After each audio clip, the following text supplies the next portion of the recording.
grootste zilveren muntschat ooit gevonden in Friesland. Dat is de muntschat die gedaan is net buiten het Summarum. Dat was in 1991. Toch waar is deze schat gevonden? Dat is een tweetal geweest.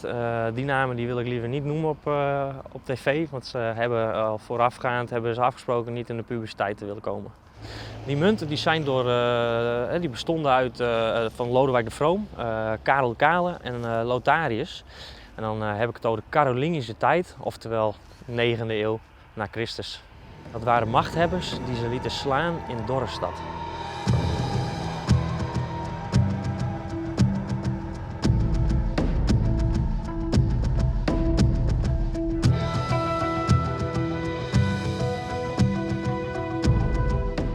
Dorestad was een handelsplaats, gelegen bij de wijk aan Duurstede.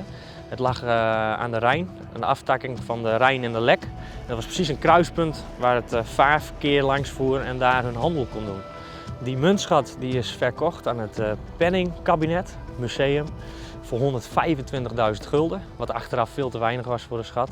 En nu ligt de schat bij de Nederlandse Bank. Er worden regelmatig muntschatten gevonden. Dat kan variëren van Romeins tot middeleeuws tot heden. Maar een muntschat van 2800 munten, dat is een droom voor elke zoeker, want dat gebeurt niet zomaar.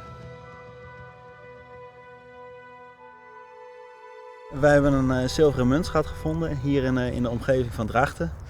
En toen zei ik op een gegeven moment zie je dat van, maar even op dat land zien. Misschien dat dat het woord is. Ja. Dat ging Jesland.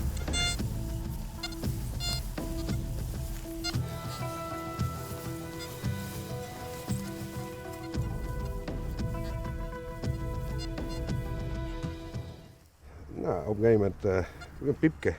En dat was 94 jaar aan bij mij. En toen kwam daar een zilveren rijderskelling kapot. Ja. Maar hij kwam in de grond. En daarbij nog een paar lietstekjes. Nou, in het trosje, nog geen 10 centimeter verder. Nog exact dezelfde piep. En toen had ik een hele rijderskelling. Toen had ik hem weer op. Nou, ik zei, ja, nou, nu ben ik begonnen te zieken op 2 bij 2. En toen vonden we in totaal in een kwartier, denk ik, hebben een jongetje. 20 zilveren munten. Munt na munt haal je naar boven. Ja. En met een tussenpoos van om de paar minuten. Ja. Nou, dan begint het toch wel. We moesten echt naar elkaar lachen. En denken van onvoorstelbaar wat we nu meemaakten. Echt een geweldig gevoel. En, dat meidje ik maar in je meid, denk ik. Maar wij hebben er heel blij mee op dat tijd. Ja. Welke tijd stammen die munten nou? Sontje eeuws. Dus 1684, 1654 volgens mij. Ja, van de jongste is dan een generaliteitsgulden, noemen ze dat, uit 1734. Ja, en al die munten daarvoor die zijn inderdaad uit 1600. Het kan zijn dat iemand het in die tijd al begraven heeft en het is inderdaad door het ploegen uiteindelijk meer van elkaar verspreid geraakt. Of het is al met die stratendrek daar terechtgekomen. Ja, ik denk wel dat het ooit altijd een bundeltje is geweest.